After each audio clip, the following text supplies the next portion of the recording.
Bonjour à tous. Retourner le regard vers soi, c'est, je pense, un bon point de départ. Lorsqu'on est toujours en rejet de la responsabilité, qu'on se dit, bah, ce sont les autres, c'est le monde, c'est pas ma faute.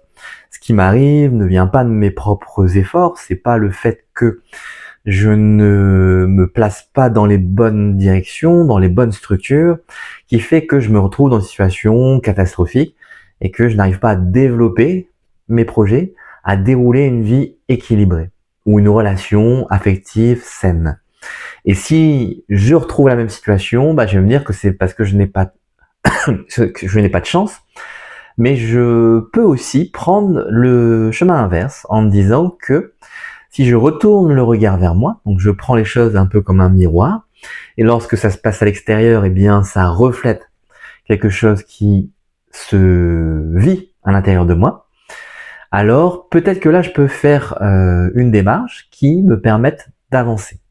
Parce que sinon, bah, puisque je n'ai pas de puissance, puisque je rejette les choses à l'extérieur, bah, je n'ai pas d'impact quel que soit mon effort. Et je vais tourner en boucle, un peu comme le hamster dans sa roue, et je ne trouve pas de solution parce que de toute façon, je produis toujours au travers des mêmes schémas les mêmes résultats. Si je veux transformer ma vie et surtout me vivre de manière plus épanouie, eh bien, il faut commencer à retourner ce regard vers soi. C'est-à-dire que lorsque je suis en colère contre l'autre, de voir que c'est pas forcément le mot, la parole ou le geste de l'autre qui m'ont provoqué, en tout cas seulement, mais que c'est au moins à 50-50. C'est-à-dire que à l'intérieur de moi, il y a quelque chose qui a été sensible, susceptible de se mettre en colère, et que je réagis parce que, bah, on va appeler ça une blessure, un traumatisme, a réveillé de la souffrance qui est liée à une situation probablement antérieure, mais que je n'ai pas actualisée. Donc je n'ai pas su relâcher. Alors c'est pas forcément ma faute, faut pas se sentir coupable de ça. Si je me suis mis en colère et que la personne n'est pas responsable, je vais pas non plus me l'attribuer. Mais je vais observer le fait que la colère n'est pas en relation avec la situation et certainement pas avec la personne en face de moi. La personne et la situation sont simplement des prétextes pour me permettre d'exprimer cette émotion, que ce soit de la colère, de la tristesse, de la joie aussi. Et toutes ces recherches sont un pointeur, un indicateur de la personne que je suis ou de la personne que je suis en devenir.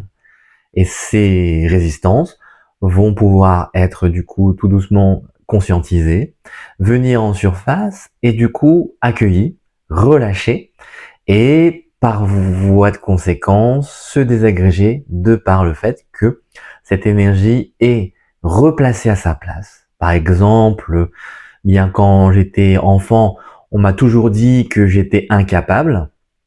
Et puis, lorsque je me retrouve face à mon patron qui me dit que je n'aurai pas la promotion parce que je ne suis pas à la hauteur, eh bien, je vais péter un câble et puis lui balancer mon bureau à la figure.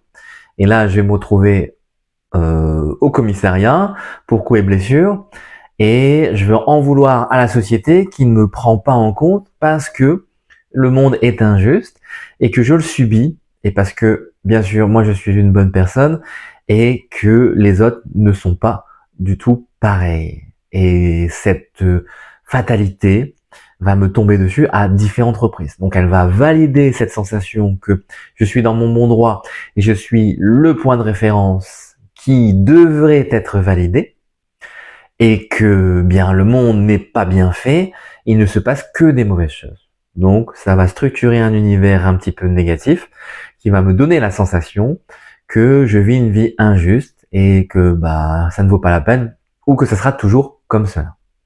Par contre, si je retourne le regard vers moi, je me rends compte de cette injustice, bien sûr, là, locale, momentanée, dans cette histoire de colère vis-à-vis du patron et puis après tout ce qui peut s'en suivre.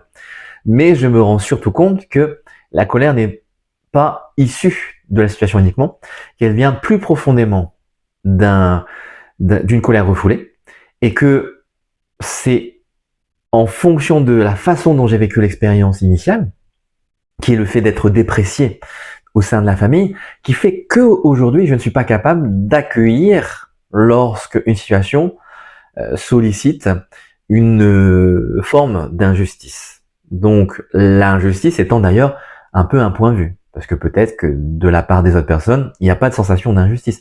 Donc c'est toujours relatif. Et si j'arrive à relativiser cela, peut-être que la colère va retomber, peut-être que ma culpabilité va retomber, peut-être que je vais aussi ressentir d'autres solutions possibles, et au lieu de retourner la colère contre le patron, je vais me rendre compte que, en fait, il n'y a pas injustice, mais il y a point de vue. Et que, de la part du patron, je suis quelqu'un qui est peut-être trop réservé. Peut-être que je me suis jamais vraiment exprimé en réunion, et que du coup, ça fait que ça ne me met pas en valeur, effectivement. Du coup, cette personne n'a pas les références pour pouvoir valider ma promotion. Mais si je commence à agir, à proposer une autre image de moi-même, et que je commence à m'affirmer et à me dire, mais si, en fait, j'ai les qualités pour ce poste, je fais même mieux peut-être que mes collègues, et je vais le prouver, je vais le montrer. Et je suis confiant en ce fait-là. Et je commence à démarcher cette perspective, ce qui fait que mon horizon s'ouvre, change, et je vais prendre un tournant, comme on dit, dans la vie, qui fait que beaucoup de situations autres, mais en relation avec cette sensation d'injustice, vont commencer tout doucement à switcher. Et du coup, je ne vais plus rencontrer d'expériences négatives, je vais transformer l'expérience en quelque chose qui va me faire évoluer, où je vais le ressentir comme quelque chose digne d'attention pour pouvoir me faire évoluer. Et ça, c'est vraiment un changement de regard qui fait qu'au lieu de tout rejeter à l'extérieur, ce qui est un cas classique, puisqu'on nous rend quand même très dépendants dans la société, on nous demande d'être validés par des diplômes, par des regroupements, hein. On nous dicte ce qu'on doit faire au niveau économique, au niveau politique, au niveau de nos carrières professionnelles, au niveau de la famille, au niveau même de nos loisirs, hein, puisque tout le monde doit avoir un téléphone, tout le monde doit avoir Internet, tout le monde doit utiliser de l'argent, etc., etc. Donc c'est pas une critique des systèmes, c'est juste de montrer qu'au sein de ce système, beaucoup de choses valident le fait qu'on doit toujours être en quête d'approbation. Alors, dans l'exemple que je donnais, beaucoup de choses peuvent renvoyer au fait que je me sens toujours un peu démuni et je ne sais réagir que par de la colère.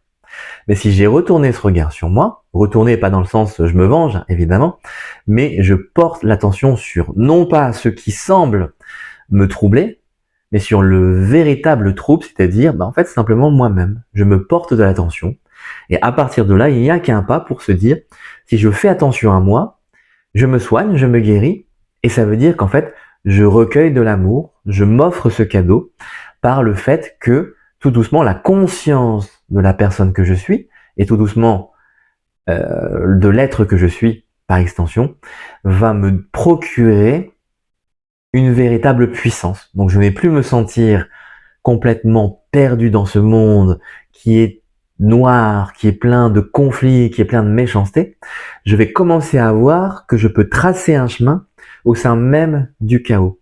Et que le chaos que je perçois reste encore et toujours le chaos que j'ai en moi. Donc s'il y a des guerres, des violences et des choses qui m'attristent, alors il faut que je fasse référence à mes propres conflits intérieurs, à mes propres violences intérieures, et à faire en sorte que tout doucement cela se pacifie, s'ouvre, pas forcément en l'éliminant, c'est-à-dire qu'il ne faut pas forcément dire il y aura plus de violence en moi-même et là je serai parfait, mais c'est de se donner la possibilité de voir que je peux faire acte de violence, mais que j'ai toujours le choix. Et c'est pas parce que cette énergie est en moi que je la choisis. Et c'est donc une question de choix, du coup de libre arbitre, et de se rendre compte que, tout doucement, si j'ai la liberté de tracer mon destin, mon avenir, alors en fait, je suis créateur de cette réalité qui m'entoure. Et ça, c'est vraiment la puissance qu'on peut retrouver par ce retournement du regard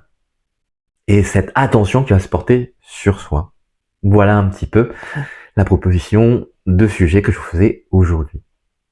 Profitez-en, je suis toujours ouvert aux questions et aux remarques. Si vous avez envie de poser un commentaire sous la vidéo, j'y répondrai avec plaisir. Si vous souhaitez me contacter parce que vous êtes intéressé par une séance, peut-être d'accompagnement à votre développement personnel et spirituel, eh bien vous avez toutes les informations donc vers mon site, mon Facebook, dans la description de cette vidéo. Et puis en attendant de se revoir, je vous souhaite une belle journée, une belle soirée et je vous dis à très bientôt.